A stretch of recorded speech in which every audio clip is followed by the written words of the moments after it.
In the days when Israel was often at war with the Philistines, a great battle was about to take place.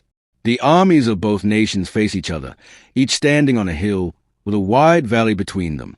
The air was heavy with fear, and both sides waited nervously for the other to make a move. Out of the Philistine camp came a man unlike any other. His name was Goliath, and he was a giant warrior, more than 9 feet tall. His body was covered with shining bronze armor, and he carried weapons so heavy that most men could not lift them. His spear alone had an iron head that weighed as much as a man's arm. With his size and his voice like thunder, he struck fear into the hearts of all who heard him. Every morning and every evening, for 40 days, Goliath stepped forward. He shouted across the valley, mocking Israel and insulting their God. He dared them to send one man to fight him. The winner would decide the fate of both nations. Yet not a single soldier in Israel had the courage to face him. Even King Saul, their leader, trembled in fear. At this time, in the small town of Bethlehem, there was a young shepherd boy named David. He was the youngest son of Jesse, and he spent most of his days in the fields, caring for his father's sheep. He was not a soldier, but he had learned courage in his quiet duties. When lions or bears came to attack the flock, David fought them off with his staff and sling. More than once, he struck them down to protect his sheep. These victories gave him confidence, not in his own strength, but in the God he trusted. One day, Jesse sent David to the battlefield with food for his older brothers. When David arrived, he saw fear spread across the camp.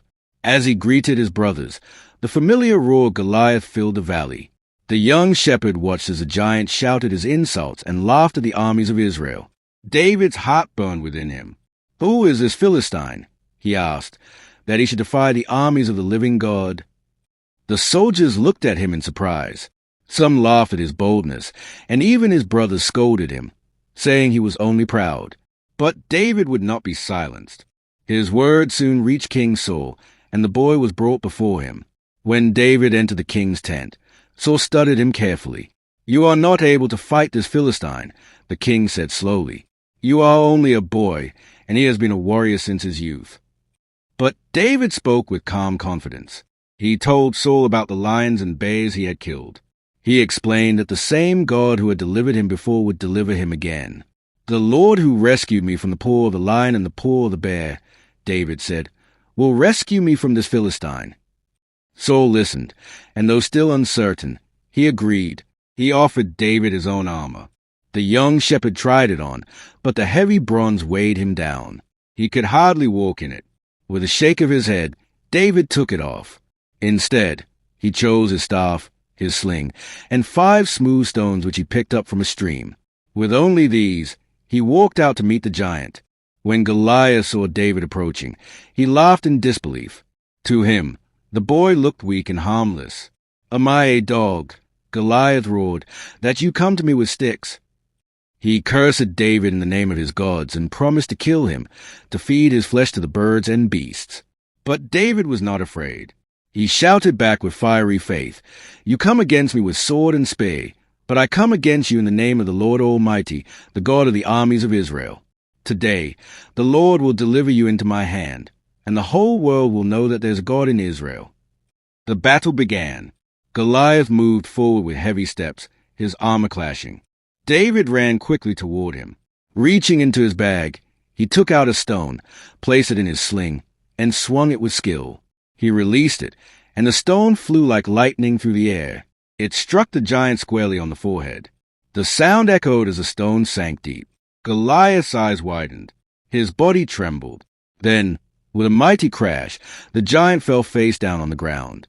The battlefield froze in silence. The mighty warrior who had terrified Israel for 40 days was dead, struck down by a single stone. David ran forward.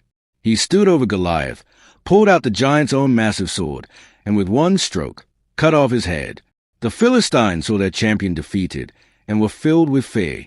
They turned and fled. The men of Israel shouted with joy, their courage renewed.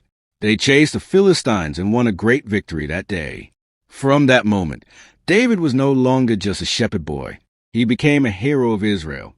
He was remembered, not for his strength or weapons, but for his faith in God and his courage to act when others trembled. The story of David and Goliath continues to inspire people even today. It reminds us that no matter how small or weak we may appear, with faith, courage, and trust in God, even the greatest giants in life can be defeated.